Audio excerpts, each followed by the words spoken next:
नमस्कार दोस्तों, डेट है आज की 13 जुलाई 2022 और स्वागत है आपका एडिटोरियल डिस्कशन में। तीन इश्यूज आज हम डिस्कस करेंगे। सबसे पहले गवर्नमेंट जॉब्स और अनएम्प्लॉयमेंट की समस्या से संबंधित आर्टिकल, दूसरा अर्बन लोकल बॉडीज़ की फिजिकल सिचुएशन से संबंधित और तीसरा मीडिएशन बिल। देखो आज के जो आर्टिकल्स हैं ना, अगर बीच वाले को छोड़ दें तो ऐसा नहीं है कि बहुत ज़्यादा यूनिक पॉइंट्स हैं, नए पॉइंट्स हैं। पॉइंट्स कहीं ना कहीं ऐसे हैं जो ऑलरेडी आपको पता ही हैं, बस एक जगह समराइज कर दिया गया है। जैसे गवर्नमेंट जॉब से संबंधित आर्टिकल पिछले दिनों भी आया था, शायद एक महीने पहले, जब सरकार ने ये अनाउंसमेंट की थी कि 10 लाख जो वैकेंसीज हैं वो फिल की जाएंगी आने वाले 1.5 सालों में। तो उसी लीक पे चलते हुए ये आर्टिकल है। और यहाँ पे मीडिएशन बिल से संबंधित आर्टिकल है। ये फिर से चर्चा में इसलिए आया है क्योंकि पार्लियामेंट की एक कमेटी है, उसने मीडिएशन बिल से संबंधित कुछ रिकमेंडेशंस दी हैं।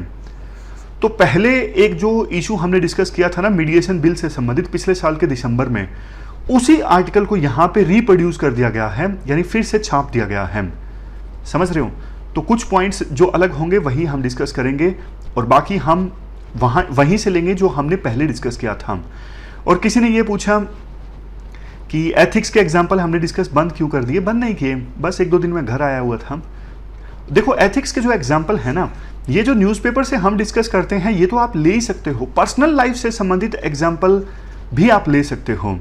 जैसे एक चीज़ मैं आपको बताता हूँ, कुछ लोग ये रेकमेंड करते हैं कि आप ना अपनी जो अच्छी चीज़ें हैं ना वो एग्जामिनर को बता दो एथिक्स के आंसर्स में। मैं आपको एग्जाम्पल देता हूँ। जैसे मुदित जैन एक टॉपर है ना, उन्होंने भी ये बात कही। वो ऑलरेडी सिलेक्टेड थे किसी पोस्ट पे, अगले साल उन्होंने फिर से एग्जाम दिया था अपनी रैंक इंप्रूव करने के लिए। तो वो ना आंसर्स में कहीं ना कहीं वो बता देते कि I am already selected candidate. वो जानबूझ के लिख देते थे कि मेरा एक्सपीरियंस ये रहा 6 महीने की सर्विस में कि ऐसा होना चाहिए। एग्जामिनर को पता लग गया कि मुदित जैन ऑलरेडी सिलेक्टेड कैंडिडेट हैं, तो इससे इंप्रेशन और ज़्यादा अच्छा हो गया। और एग्जामिनर के ऊपर इंप्रेशन अच्छा हो गया, मार्क्स तो उन्हें ही देने हैं ना, वो ओवरऑल इंप्रेशन देखते हैं, वो ओवरऑल जज करते हैं कि जिस कैंडिडेट ने कॉपी लिखी है वो कैसा है। आंसर से ही तो पता लगेगा ना, आप बताओगे तभी तो पता लगेगा ना एग्जामिनर को। मैं एक और चीज बताता हूं। मेरी एक दोस्त थी, अब ये सुन के ना आपको थोड़ा सा ओड लगेगा, आपको लगेगा कि वो विक्टिम कार्ड प्ले कर रही है। जैसे उसने ना काफी मुश्किल हालातों में तैयारी की, जैसे घर वाले अलाउ नहीं कर रहे थे तैयारी करने के लिए, उसने काफ़ी स्ट्रगल किया। दिल्ली में आके खुद से पैसा अर्न किया क्योंकि घर वाले सपोर्ट नहीं कर रहे थे। तो उन्होंने ना, उस कैंडिडेट ने ना, मेरे दोस्त ने अपने इस एक्सपीरियंसेस को एथिक्स की कॉपीज में लिखा और उसके अच्छे मार्क्स भी आए। आपको लगेगा कि ये तो विक्टिम कार्ड प्ले करने के समान है। देखो ऐसा नहीं है, उन्होंने जो लिखा सच लिखा, झूठ नहीं लिखा। इवन कुछ कैंडिडेट्स तो झूठ लिख के भी मार्क्स ले लेते हैं। अब वो आपको जज करना है, ये करना चाहिए नहीं करना चाहिए। बस एक बात ये बोलना चाहता हूं, जो भी आप लिखो ना, आपको एग्जामिनर को बताना है कि मैं वास्तव में एथिकल पर्सन हूं। तो आपकी जो अच्छी चीजें हैं ना, उनको आप फ्लो में लिख देते हो ना कैसे करके अपना एग्जाम्पल लिख देते हो, तो इसमें कुछ गलत नहीं है। बस एग्जामिनर को ये ना लगे कि वो जानबूझ के ठूस ठूस के लिखे जा रहा है, अपनी बड़ाई करता जा रहा है। फ्लो में आना चाहिए, 1-2 लाइन में आना चाहिए और बहुत ज्यादा नहीं आना चाहिए। ये बैलेंस इस्टेब्लिश करना जरूरी है। ऐसा नहीं कि आर्टिफिशियली हर आंसर में अपनी बड़ाई करते जा रहे हो, लेकिन जो अच्छी चीज है उसको 1-2 बार बताना एग्जामिनर को, ये बैड नहीं है, बुरा नहीं है। तो अब चलिए डिस्कशन स्टार्ट करते हैं। First important article government jobs से संबंधित है। आप जीएस पेपर 3 के इस टॉपिक से आर्टिकल को रिलेट कर सकते हो। क्या कंटेस्ट है? देखो कुछ दिनों पहले सरकार की तरफ से ये अनाउंस किया गया था कि हम आने वाले 18 मंथ्स में 10 लाख गवर्नमेंट जॉब्स देंगे। मतलब 10 लाख जो सरकारी वैकेंसीज हैं वो फिल की जाएंगी सरकार के द्वारा आने वाले 18 मंथ्स में। राइटर कहते हैं टोटल सैंक्शन जो पोस्ट है ना सरकार में वो है 40 लाख, और 40 लाख में से 22% पोस्ट अभी खाली पड़ी हैं। सरकार कहती है ये हमने हिस्टोरिक स्टेप लिया है जॉब्स प्रोवाइड करने के लिए, आने वाले 18 महीनों में 10 लाख जॉब्स। बट देखो राइटर कहते हैं देखो 22% पोस्ट 40 लाख में से खाली पड़ी थी, इसका मतलब क्या कामकाज सरकार का प्रभावित हो रहा था? क्योंकि अगर देखो इतना कम स्टाफ रहेगा तो जाहिर तौर पर सरकार अपनी फुल कैपेसिटी के साथ काम नहीं कर सकती, करप्शन ज़्यादा देखने को मिलेगा, चीज़ें रुकेंगी, डिले होगा सर्विसेज प्रोवाइड करने में। क्या ये एक रीज़न है सरकार एकदम से जागी? बट देखो ऐसा लगता नहीं है। सरकार एकदम से इसलिए जागी क्योंकि सरकार भी इस चीज़ को मान रही है कि हमारे देश में अनएम्प्लॉयमेंट की जो समस्या है वो काफ़ी ज़्यादा बढ़ गई है, और इसी चीज़ को इनडायरेक्टली सरकार ने एक्नॉलेज किया है और कहा है कि आने वाले 18 महीनों में हम 10 लाख जॉब्स प्रोवाइड करेंगे। बट देखो जिस हिसाब से अनएम्प्लॉयमेंट की समस्या है ना, उस हिसाब से 10 लाख जॉब्स तो कुछ भी नहीं है। जैसे आप देखिए हमारे देश में टोटल लेबर फोर्स में अभी कितने लोग आते हैं? 437.2 मिलियन। लेबर फोर्स में देखो वो लोग आते हैं जो काम करने के लिए तैयार हैं, मतलब जो जॉब करना चाहते हैं। लेबर फोर्स पार्टिसिपेशन रेट है 42.13%। अभी अनएम्प्लॉयमेंट रेट कितना है? 20%। ऑलरेडी देखो 30 मिलियन अनएम्प्लॉयड यूथ हैं या फिर लोग हैं हमारे देश में। 30 मिलियन मतलब 3 करोड़। और हर साल 50 लाख से लेके 70 लाख जो लोग हैं एक्स्ट्रा ऐड हो जाते हैं लेबर फोर्स में, मतलब काम करने के लिए इच्छुक हो जाते हैं। तो आप बताइए ऐसी सिचुएशन में क्या ये 10 लाख जॉब्स सफिशिएंट होंगी? बिल्कुल भी नहीं। दिक्कत सिर्फ देखो इतनी नहीं है, दिक्कत ये भी है जिन लोगों के पास सरकार में जॉब्स हैं उनमें से बहुत सारे लोग तो कॉन्ट्रैक्ट वर्कर्स हैं, मतलब उनकी जॉब परमानेंट नहीं है, कॉन्ट्रैक्ट बेसिस पर वो काम करते हैं। और इन कॉन्ट्रैक्ट वर्कर्स की जो संख्या है ना धीरे धीरे बढ़ती जा रही है। 2017 में 11.11 लाख कॉन्ट्रैक्ट वर्कर्स थे, 2020 में 13.25 लाख और 2021 में 24.31 लाख। कॉन्ट्रैक्ट वर्कर्स के अलावा बहुत सारे ऐसे वर्कर्स भी हैं जो ऑनरेरी बेसिस पे काम करते हैं, जैसे आंगनवाड़ी वर्कर हैं, हेल्पर हैं, आशा वर्कर्स हैं। इनमें से जैसे आशा वर्कर्स को ना काम के बेसिस पे इंसेंटिव मिलते हैं, मतलब जिस हिसाब से जैसे उन्होंने टीकाकरण करवाया या फिर प्रेग्नेंट महिला को वो हॉस्पिटल में लेके आई, उन्होंने बच्चों की डिलीवरी करवाई मतलब हॉस्पिटल में लेके गई प्रेग्नेंट वुमेन को, तो उस हिसाब से इनको इंसेंटिव मिलते हैं। इनकी जॉब भी कोई परमानेंट नहीं है, तो ये भी एक बड़ी दिक्कत है। इसके बाद राइटर पॉइंट रेज करते हैं, इवन देखो जो प्राइवेट सेक्टर है ना वो भी सफिशिएंट जॉब्स नहीं प्रोड्यूस कर पा रहा है। कोविड-19 की महामारी के चलते जो प्राइवेट फाइनल कंजप्शन एक्सपेंडिचर है ना वो प्री पैंडेमिक लेवल को क्रॉस नहीं कर पा रहा है। यानी पैंडेमिक से पहले, महामारी से पहले जो प्राइवेट फाइनल कंजप्शन एक्सपेंडिचर था ना वो अभी तक नहीं पहुंच पाया है। महामारी के कारण कम हो गया था, इसलिए जो पहले था अभी तक उस लेवल पर भी नहीं पहुंचा है। अब आपके मन में आया होगा इससे क्या फर्क पड़ता है?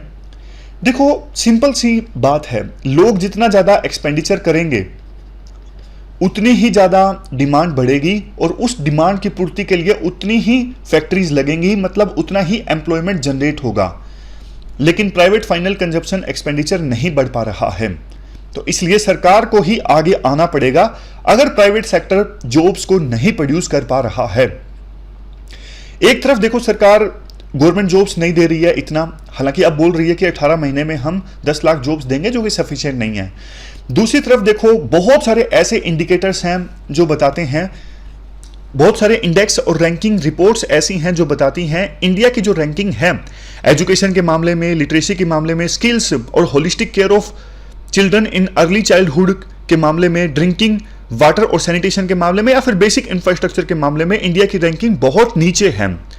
तो अगर सरकारी कर्मचारी ज्यादा होंगे तो इन बेसिक सर्विसेज को ज्यादा अच्छे से सरकार प्रोवाइड कर सकती है।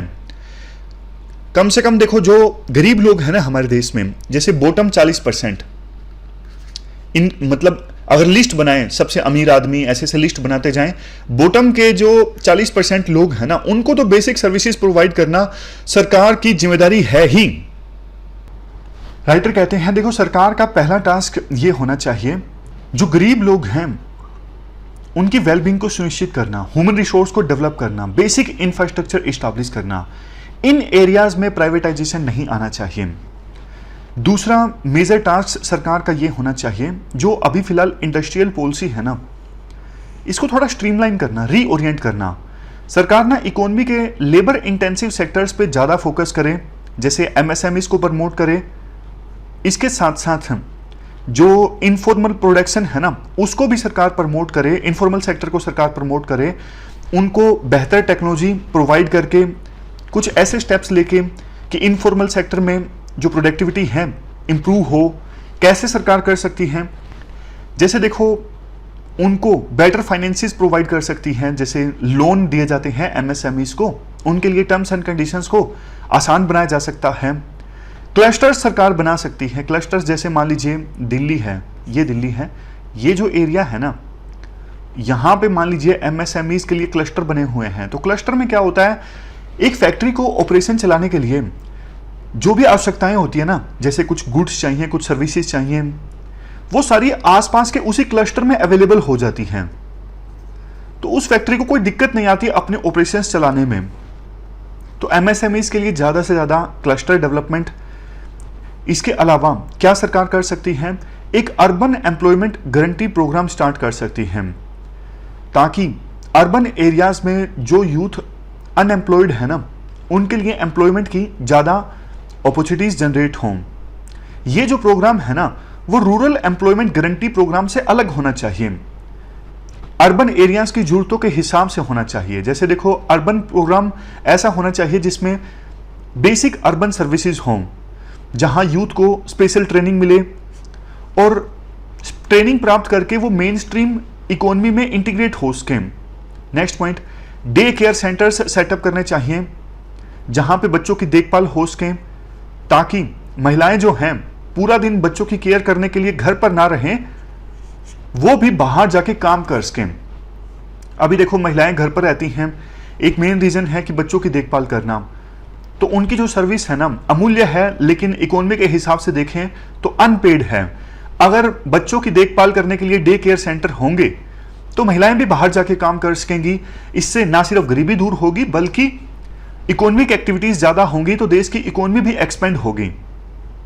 नेक्स्ट पॉइंट, इंफ्रास्ट्रक्चर संबंधित जो गैप्स है ना, उनको भी फिल करने की आवश्यकता है, ताकि अर्बन लाइफ में जो जीने का स्टैंडर्ड है ना, उसे अपलिफ्ट किया जा सके, उसे इंप्रूव किया जा सके। नेक्स्ट पॉइंट, राइटर ये कहते हैं, तो ये पूरा आर्टिकल हमने डिस्कस किया गवर्नमेंट जॉब्स से संबंधित, या फिर यूं कह सकते हो एम्प्लॉयमेंट से संबंधित। अब चलते हैं अगले आर्टिकल की तरफ। अगला जो आर्टिकल है वो म्युनिसिपल फाइनेंसेस से संबंधित है। आप जीएस पेपर सेकंड के इस टॉपिक से आर्टिकल को रिलेट कर सकते हो। शुरुआत में देखो, इंट्रोडक्शन की बात करते हैं, मतलब बेसिक्स की बात करते हैं। हमारे संविधान में 74th जो कॉन्स्टिट्यूशनल अमेंडमेंट है ना, वो अर्बन लोकल बॉडी से संबंधित है। ये 1992 में आई थी, और इस 74th कॉन्स्टिट्यूशनल अमेंडमेंट में प्रोविजन किया गया कि जो अर्बन लोकल बॉडीज है ना, सिटीज और टाउन्स में लोएस्ट यूनिट ऑफ गवर्नेंस होंगी, इनको पावर्स दी जाए, इनको पैसा दिया जाए, ताकि ये ग्राउंड लेवल पर अच्छे से काम कर सकें। 74th कॉन्स्टिट्यूशनल अमेंडमेंट को आए देखो 30 साल पूरे हो चुके हैं।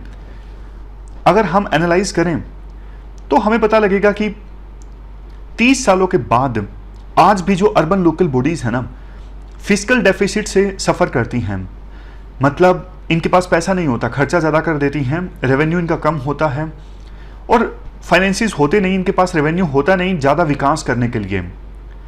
टैक्स बेस ये अपना एक्सपेंड नहीं कर पा रही हैं। जैसे urban local bodies property tax इकट्ठा करती हैं, बट प्रॉपर्टी टैक्स ज़्यादा अच्छे से इनके द्वारा इकट्ठा नहीं किया जाता, और प्रॉपर्टी टैक्स है भी बहुत कम।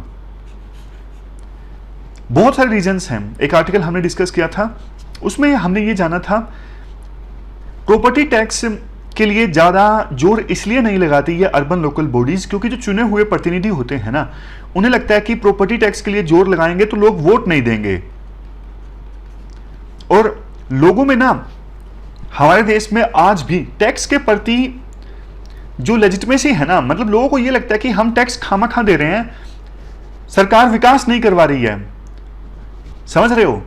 देखो जनता ना खुशी खुशी तब टैक्स देती है जब उसे लगे कि हाँ सड़कें बहुत अच्छी हैं, सरकार बहुत ज़्यादा अच्छी सर्विसेज प्रोवाइड कर रही है, तब जनता ना खुशी खुशी टैक्स देती है। लेकिन हमारे देश में ना टैक्स के प्रति जो लेजिटिमेसी है ना बहुत कम है। जनता को लगता है कि सरकार पैसा ले लेती है लेकिन विकास नहीं करवाती उस हिसाब से।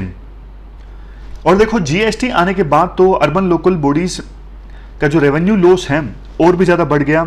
इसके बाद महामारी आ गई तो सिचुएशन उनके लिए काफ़ी ज़्यादा खराब हो गई। इसके बाद आर्टिकल में कहा जाता है, देखो हाल ही में Indian institute for human settlements ने 24 स्टेट्स की अर्बन लोकल बॉडीज का ना कुछ डेटा एनालाइज किया 2012-13 से लेके 2016-17 के बीच का, और इस एनालिसिस के आधार पर काफ़ी सारे पॉइंट्स ड्रा किए।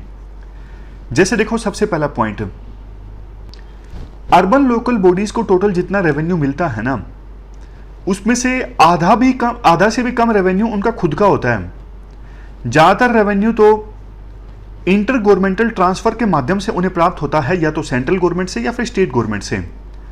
और उन्हें जो रेवेन्यू प्राप्त होता है ना टैक्स लगा के, for example property tax, fees जैसे कि वाटर को यूज़ करने की फीस, यूज़र फीस, फाइन्स जैसे कि आपको पता है अतिक्रमण लगाया है या फिर कोई और ऐसा काम किया है तो म्यूनसिपैलिटीज काफ़ी तरह के फाइन लगाती हैं। मतलब एंक्रोचमेंट अगर दुकानदार ने किया है, जैसे आगे अपना जो दुकान का स्ट्रक्चर है वो बढ़ा लिया तो इस पर फाइन लगाया जाता है म्यूनसिपैलिटीज के द्वारा। ये सिर्फ एक एग्जांपल है। और अन्य तरह के जो चार्जेस लगाए जाते हैं ना, इनसे रेवेन्यू प्राप्त होता है अर्बन लोकल बॉडीज को, जो कि देखो 50% से भी कम होता है। ज़्यादातर रेवेन्यू प्राप्त होता है सेंट्रल गवर्नमेंट से या फिर स्टेट गवर्नमेंट से। सेंट्रल गवर्नमेंट से उन्हें पैसा मिलता है फाइनेंस कमीशन की रिकमेंडेशंस के हिसाब से। उसी प्रकार से स्टेट फाइनेंस कमीशन की रिकमेंडेशंस के हिसाब से ग्रांट इन एड मिलती है स्टेट गवर्नमेंट्स की तरफ से। राइटर एक पॉइंट ये भी रेज करते हैं, देखो अर्बन लोकल बॉडीज के पास ना पोटेंशियल काफ़ी ज़्यादा है जो कि अनटेप्ड है। जैसे प्रॉपर्टी टैक्स की ही हमने बात की थी। आप डेवलप्ड कंट्रीज को देखोगे ना तो वहां पे अर्बन लोकल बॉडीज काफ़ी प्रॉपर्टी टैक्स इकट्ठा करती हैं, लेकिन हमारे देश में अर्बन लोकल बॉडीज के द्वारा सिर्फ नाम मात्र का प्रॉपर्टी टैक्स इकट्ठा किया जाता है। सबसे बड़ा जो रेवेन्यू प्राप्त होता है, खुद से जो रेवेन्यू इकट्ठा करती हैं अर्बन लोकल बॉडीज, उसमें से सबसे बड़ा कंपोनेंट है ही टैक्स कलेक्शन का। लेकिन बात वही, डेवलप्ड कंट्रीज के मुकाबले में काफी कम। प्रॉपर्टी टैक्स जीडीपी में कितना कंट्रीब्यूट करता है? सिर्फ 0.15%। इसके बाद आता है एनालिसिस का दूसरा पॉइंट। चूंकि देखो अभी अर्बन लोकल बॉडीज जो हैं सेंट्रल गवर्नमेंट से और स्टेट गवर्नमेंट से रेवेन्यू ट्रांसफर पर डिपेंडेंट है, तो ना अभी आवश्यकता ये है जब तक कि वो सस्टेनेबली काम ना करने लगें, यानी रेवेन्यू के मामले में ऑटोनोमस ना हो जाएं, खुद से अच्छा खासा रेवेन्यू ना जनरेट करने लगें, तब तक कम से कम स्टेट गवर्नमेंट की तरफ से और सेंट्रल गवर्नमेंट की तरफ से जो उनको पैसा ट्रांसफर होता है ना, उसमें कंसिस्टेंसी रहनी चाहिए, उसमें थोड़ी स्टेबिलिटी रहनी चाहिए। जैसे एग्जाम्पल के तौर पर हमारे देश में जितना पैसा ट्रांसफर होता है ना सेंट्रल गवर्नमेंट और स्टेट गवर्नमेंट की तरफ से अर्बन लोकल बॉडीज को, ये सिर्फ 0.5% ऑफ जीडीपी है। डेवलप कंट्रीज में देखें एवरेज निकालें, मतलब इंटरनेशनल एवरेज निकाल लीजिए, डेवलप कंट्रीज का मत देखिए।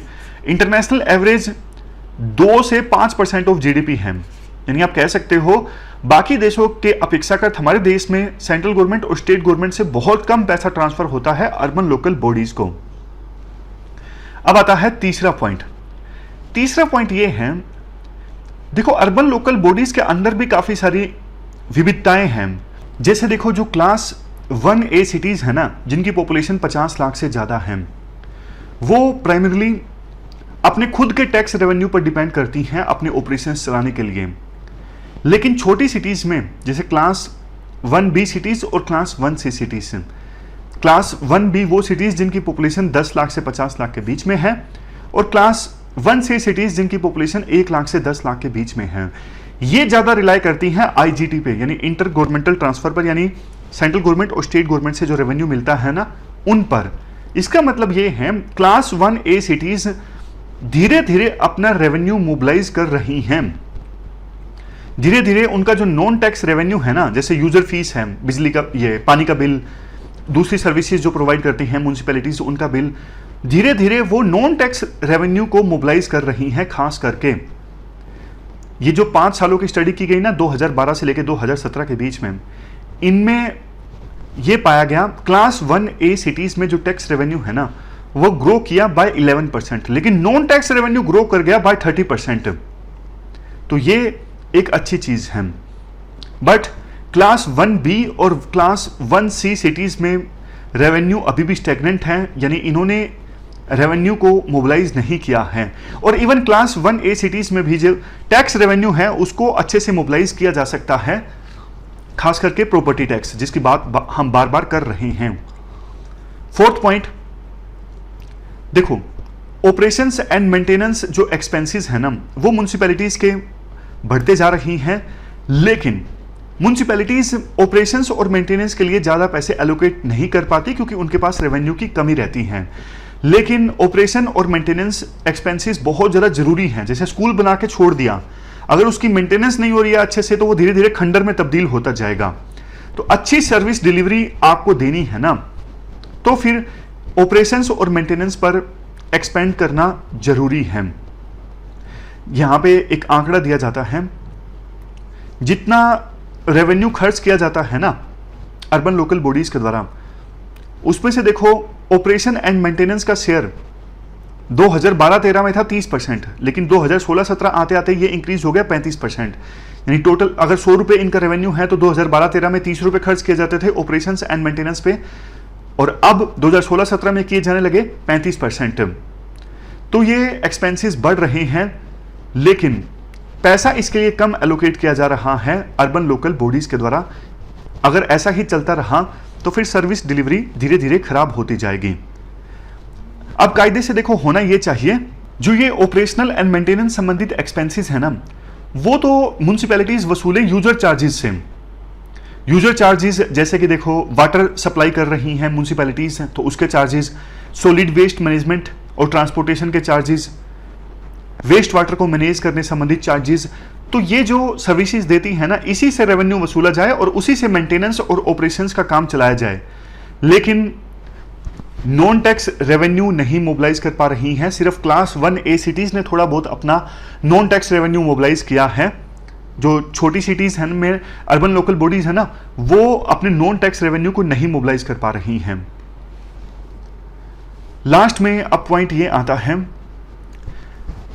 कंक्लूजन में हम बोल सकते हैं अर्बन लोकल बॉडीज का जो फाइनेंस है ना वो पूरी तरह से डगमगा गया है पिछले 30 सालों में। जैसा सोचा गया था 74th कॉन्स्टिट्यूशनल अमेंडमेंट में वैसा हुआ नहीं है। अब चूंकि उनके पास पैसा नहीं है, इस वजह से अर्बन लोकल बॉडीज अच्छे से सर्विस नहीं डिलीवर कर पाती। अगर अर्बन लोकल बॉडीज को अच्छे से सर्विस डिलीवर करनी है ना, प्रॉपर्टी टैक्स और दूसरे टैक्सेस को मोबिलाइज करना होगा, नॉन टैक्स रेवेन्यू को मोबिलाइज करना होगा, जैसे यूजर चार्जेस मतलब सर्विसेज को यूज करने के पैसे, और अदर लैंड बेस्ड रिसोर्सेज, बहुत सारा लैंड होता है अर्बन लोकल बॉडीज के पास, उसको अच्छे से यूटिलाइज कर सकती हैं रेवेन्यू को जनरेट करने के लिए। तो ये सारे काम करने होंगे अर्बन लोकल बॉडीज को, अदरवाइज तो देखो वो डिपेंडेंट बनी रहेंगी सेंट्रल गवर्नमेंट और स्टेट गवर्नमेंट के ऊपर, वो सस्टेनेबली काम नहीं कर पाएंगी।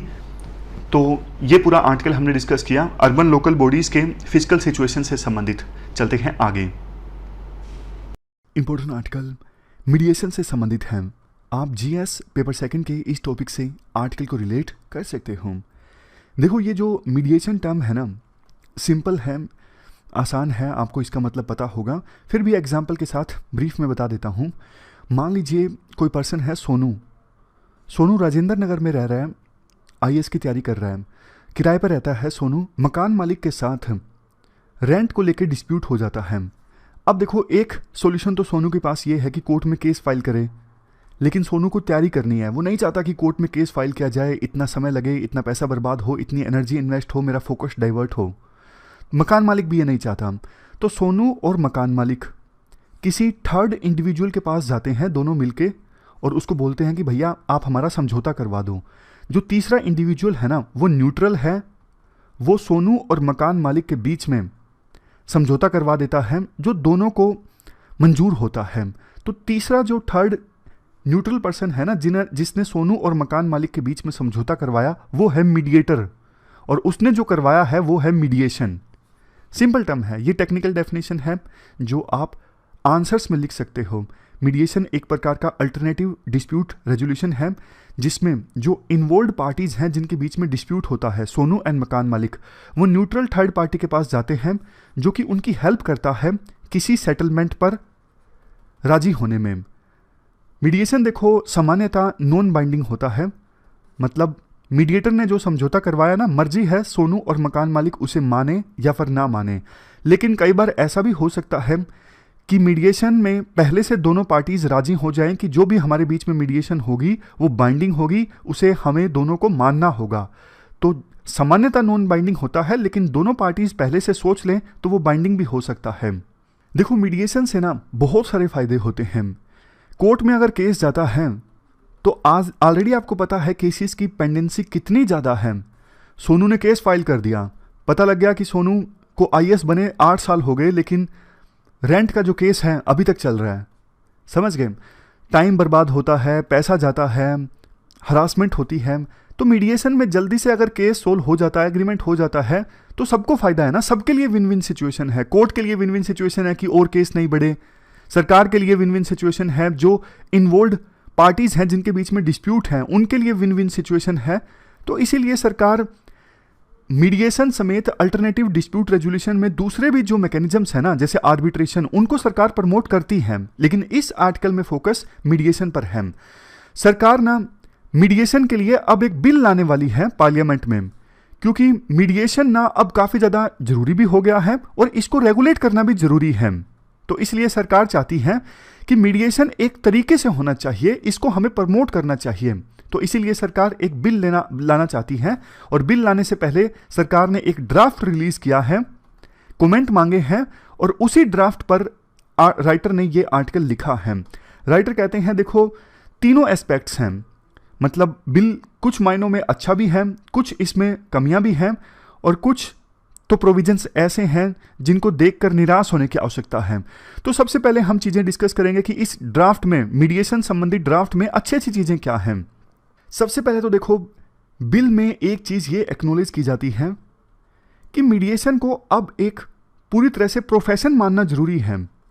जैसे आपको एग्जांपल देता हूँ, सोनू और मकान मालिक के बीच में विवाद हुआ ना, वो जिस थर्ड पार्टी न्यूट्रल पर्सन के पास जाते हैं, ऐसा नहीं कि वो अपनी किराना की दुकान कर रहा है और सोनू जाके बोलता है कि भैया आपके पास थोड़ा सा टाइम हो तो मीडिएशन करवा दो। ऐसा नहीं, जो थर्ड पार्टी इंडिविजुअल हो ना, वो प्रोफेशनल हो, उसका काम ही हो कि दिन रात मीडिएशन करवाना, उसका प्रोफेशन हो।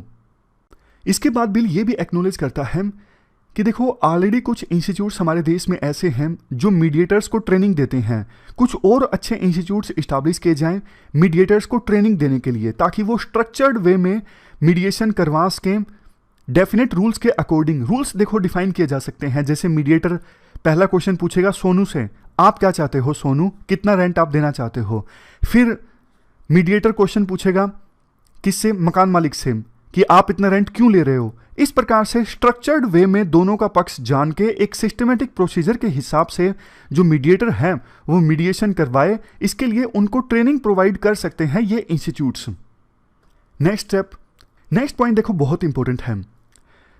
बिल में ये कहा गया है कोई भी लिटिगेशन हो उससे पहले एक बार एक मीडिएशन का सेशन जरूर हो।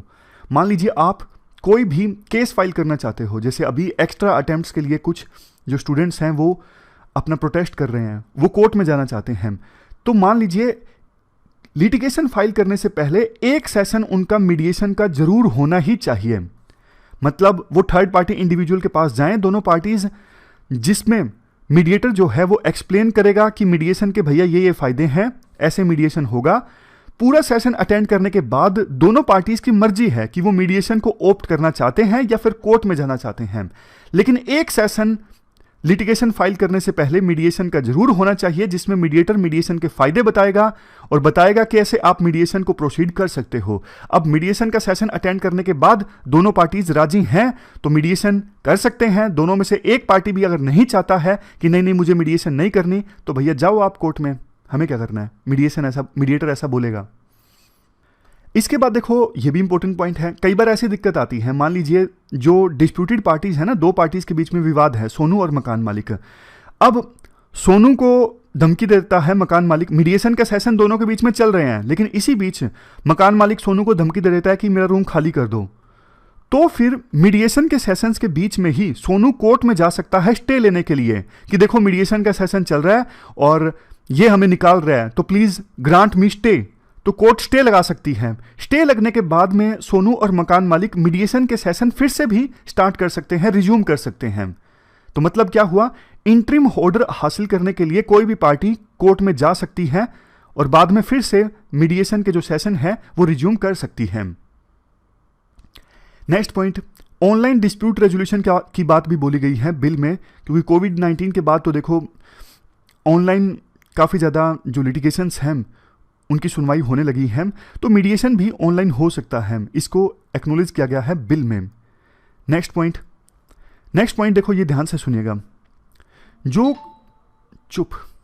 जो ये सिंगापुर कन्वेंशन ऑन मीडिएशन है ना, ये देखो इंटरनेशनल कन्वेंशन है मीडिएशन से संबंधित और इंडिया भी इसका सिग्नेटरी है। अब बिल में यह कहा गया है कि सिंगापुर कन्वेंशन ऑन मीडिएशन के तहत विभिन्न कंट्रीज की पार्टीज के बीच जो मीडिएशन हुआ है ना, वो इंडिया में भी लागू होगा। अब मैं आपको एग्जांपल देता हूं जल्दी से।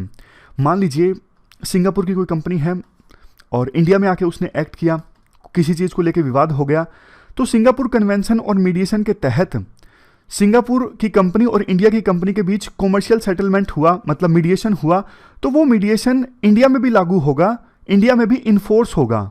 तो ये तो देखो अभी तक सारी हमने अच्छी चीज़ें डिस्कस की। अब ड्राफ्ट का यानी मीडिएशन संबंधित बिल का क्रिटिसिज्म राइटर डिस्कस करते हैं। सबसे पहली बात वो बोलते हैं, सरकार के द्वारा ये सोचा गया है बिल जो है वो इंडिया को मीडिएशन के क्षेत्र में एक हब बनाएगा, मतलब हब फॉर इंटरनेशनल मीडिएशन बनाएगा ये बिल। लेकिन एग्जैक्टली उल्टा हो सकता है। अब आपके मन में आएगा ऐसा क्यों, अभी तक तो सारा अच्छा ही डिस्कस किया, उल्टा क्यों हो जाएगा। बिल में देखो एक बात ये बोली गई है कि अगर जो इंटरनेशनल मीडिएशन है जब इंडिया में कंडक्ट की जाएगी, इंटरनेशनल मीडिएशन मतलब जिसमें फॉरेन पार्टीज इन्वॉल्व हों, अगर वो मीडिएशन इंडिया में कंडक्ट होगी ना तो उसे डोमेस्टिक मीडिएशन माना जाएगा। फिर से बोलता हूं, अगर इंटरनेशनल मीडिएशन मतलब जिसमें फॉरेन पार्टीज इन्वॉल्व हों, वो अगर इंडिया में कंडक्ट होगी तो उसे माना जाएगा कि ये डोमेस्टिक मीडिएशन है। जबकि देखो डोमेस्टिक मीडिएशन जो होती है ना इंडिया में, उसे जजमेंट माना जाता है, कोर्ट का ऑर्डर माना जाता है। तो फिर आपको लगा होगा क्या दिक्कत है, कोर्ट का ऑर्डर माना जाता है। दिक्कत देखो ये है, सिंगापुर कन्वेंशन में ना ये बोला गया है कि ये कन्वेंशन उन पर लागू नहीं होती जो ऑलरेडी कोर्ट की जजमेंट्स हैं। जजमेंट्स पर सिंगापुर कन्वेंशन लागू नहीं होती, ऐसा सिंगापुर कन्वेंशन में बोला गया है। जबकि इंटरनेशनल मीडिएशन अगर इंडिया में कंडक्ट होगा तो उसे डोमेस्टिक मीडिएशन माना जाएगा। डोमेस्टिक मीडिएशन मतलब कोर्ट का जजमेंट, यानी उन मीडिएशन पर फिर सिंगापुर कन्वेंशन लागू नहीं होगी। सिंगापुर कन्वेंशन लागू नहीं होगी तो फिर मतलब वो मीडिएशन जो इंडिया में हुआ है वो विभिन्न देशों में लागू नहीं होगा। तो फिर कौन आएगा इंडिया में मीडिएशन करवाने के लिए जब वो विभिन्न देशों में लागू होगा ही नहीं। तो ये लूप होल है जो ड्राफ्ट में छूटा हुआ है, जिसे एड्रेस करना जरूरी है। अगर ये लूप होल नहीं एड्रेस किया गया तो फिर इंडिया हब नहीं बनेगा, यहां पे ईज ऑफ डूइंग बिजनेस नहीं प्रमोट होगा। तो आप इसे अभी एड्रेस कर दो, जो बिल पार्लियामेंट में फाइनली प्रेजेंट किया जाए उसमें ऐसा कोई प्रोविजन ना हो कि डोमेस्टिक मीडिएशन माना जाएगा इंटरनेशनल मीडिएशन जो इंडिया में कंडक्ट होगा। दूसरी खराब चीज राइटर ये बोलते हैं बिल के बारे में, देखो इस पूरी मीडिएशन संबंधित स्फीयर को गवर्न किया जाएगा एक काउंसिल के द्वारा। काउंसिल में 3 मेंबर होंगे, रिटायर्ड सीनियर जज होंगे, पर्सन जिसको अल्टरनेटिव डिस्प्यूट रेजोल्यूशन का एक्सपीरियंस होगा, और एक एकेडमिक जिसने अल्टरनेटिव रेजोल्यूशन को कवर करवाया हो, जिसने इसके बारे में पढ़ाया हो। ये 3 मेंबर होंगे इस काउंसिल में। ये जो काउंसिल होगी ना बहुत पावरफुल बॉडी होगी जो मीडिएशन संबंधी चीज़ों को रेगुलेट करेगी, सर्टिफाई करेगी, मान्यता देगी, प्लान बनाएगी, गवर्न करेगी। लेकिन राइटर कहते हैं दुख की बात यह है कि इसमें एक भी मीडिएटर नहीं है। अल्टरनेट डिस्प्यूट रेजोल्यूशन में तो काफ़ी सारी चीज़ें आती हैं, जैसे आर्बिट्रेशन आता है, रिकॉन्सिलिएशन आता है, मीडिएशन भी आता है। तो कोई जरूरी नहीं ना जिसने एडीआर के बारे में पढ़ाया हो वो मीडिएशन का एक्सपर्ट हो। तो ये राइटर बोलना चाहते हैं इसमें एक्चुअल में वो पर्सन नहीं है जिसने मीडिएशन करवाया हो। मीडिएशन के बारे में पढ़ाना अलग चीज़ है, मीडिएशन करवाना अलग चीज़ है। आपको लगा होगा ये दूसरे नंबर का पर्सन तो वही है ना, a person with experience of ADR. तो राइटर कहना चाहते हैं एडीआर में भी किसी को आर्बिट्रेशन का एक्सपीरियंस ज़्यादा हो सकता है ना, मीडिएशन हो सकता है वो बंदा नहीं करवाता हो, वो आर्बिट्रेशन का एक्सपर्ट हो सकता है कि वो रिकॉन्सिलिएशन का एक्सपर्ट हो, मीडिएशन का उसको एक्सपीरियंस ना हो। तो कुल मिला के काउंसिल ऐसी हो सकती है जिसमें मीडिएशन करवाने वाला बंदा हो ही ना, तो फिर कैसे ये काउंसिल अच्छे से रेगुलेट करवाएगी मीडिएशन संबंधित चीज़ों को, ये ब्यूरोक्रेटिक बॉडी बन के रह जाएगी। नेक्स्ट कमी बिल में ये है, देखो डिस्प्यूट रेजोल्यूशन का फील्ड है, जुडिशरी का डोमेन है, लेकिन बावजूद इसके chief justice of India picture में है ही नहीं। मतलब काउंसिल संबंधित मेंबर्स को जब अपॉइंट करने की बारी आएगी ना, तो उसमें सीजीआई का कोई रोल नहीं होगा, चीफ जस्टिस ऑफ इंडिया का कोई रोल नहीं होगा, जबकि डिस्प्यूट रेजोल्यूशन जो है वो एक जुडिशियल डोमेन है। ये भी एक कमी है। नेक्स्ट कमी ये है, बिल में बहुत सारे ऐसे डिस्प्यूट्स हैं जिनको मीडिएट नहीं करवाया जा सकता, जैसे फ्रॉड है। राइटर कहते हैं देखो फ्रॉड ना बहुत बार जब दो पार्टीज के बीच में डिस्प्यूट होता है ना, ए और बी, सोनू और मकान मालिक, वो ना बढ़ा चढ़ा के आरोप लगा देते हैं कि इसने मेरे साथ फ्रॉड किया, जबकि फ्रॉड एक्चुअल में हुआ नहीं होता है। बाद में दोनों पार्टीज किसी एग्रीमेंट पे राजी हो जाती हैं कि हाँ फ्रॉड नहीं हुआ है, मान लेते हैं ये डिस्प्यूट। बढ़ा चढ़ा के आरोप लगाने की आदत होती है विवाद जब भी पैदा होता है, लेकिन फ्रॉड का आरोप लगा दिया तो मतलब उस डिस्प्यूट का मीडिएशन नहीं हो सकता। ऐसे ही ना एक लंबी लिस्ट है कि कौन कौन से इश्यूज का मीडिएशन नहीं हो सकता, जैसे माइनर्स और पर्सन्स ऑफ अनसाउंड माइंड। जब ये पार्टी में इन्वॉल्व होंगे ना, कोई भी एक पार्टी में माइनर होगा या फिर पर्सन ऑफ अनसाउंड माइंड होगा, तो लॉ कहता है कि कोर्ट ऑर्डर पास कर सकते हैं इनको प्रोटेक्ट करने के लिए, तो इनका भी मीडिएशन नहीं हो सकता। ये लंबी लिस्ट है। तो राइटर कहते हैं इतनी सारी चीज़ें तो आपने छोड़ ही दी। जैसे टेलीकॉम का एग्जाम्पल ले लीजिए, जो मैन्युफैक्चरर और सर्विस प्रोवाइडर हैं, कंज्यूमर हैं, क्यों नहीं वो आपस में एक दूसरे से बात करके इश्यूज को रिजोल्व कर लें। तो आप इतना सारा चीज़ें छोड़ो मत प्लीज़। अब लास्ट में राइटर अपने कंक्लूडिंग रिमार्क्स देते हैं। राइटर कहते हैं हम सब मिलके क्यों ना मीडिएशन बिल को अच्छा बना दें।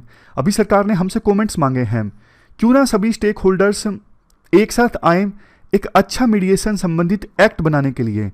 क्यों ना मीडिएटर, लॉयर्स, जजेस अपना दिमाग लगाएं और एक अच्छा कमेंट, अच्छे सजेशंस दें सरकार को, और सरकार भी उन सजेशंस को ले बिल में सुधार लाने के लिए। कुल मिलाकर राइटर बोलते हैं हमें देखो एक अच्छा एक्ट बनाना है मीडिएशन संबंधित, और इसके लिए और डिस्कशन की आवश्यकता है तो वो होने दो। जल्दबाजी में पार्लियामेंट में ये मीडिएशन संबंधित बिल आप ना पास करो, और एक अच्छा एक्ट हमें बनाना है, यही उनकी सोच है। तो ये पूरा आर्टिकल हमने डिस्कस किया मीडिएशन संबंधित। ये थी हमारी आज की डिस्कशन। फिलहाल इस डिस्कशन में इतना ही है। Thank you very much for discussion.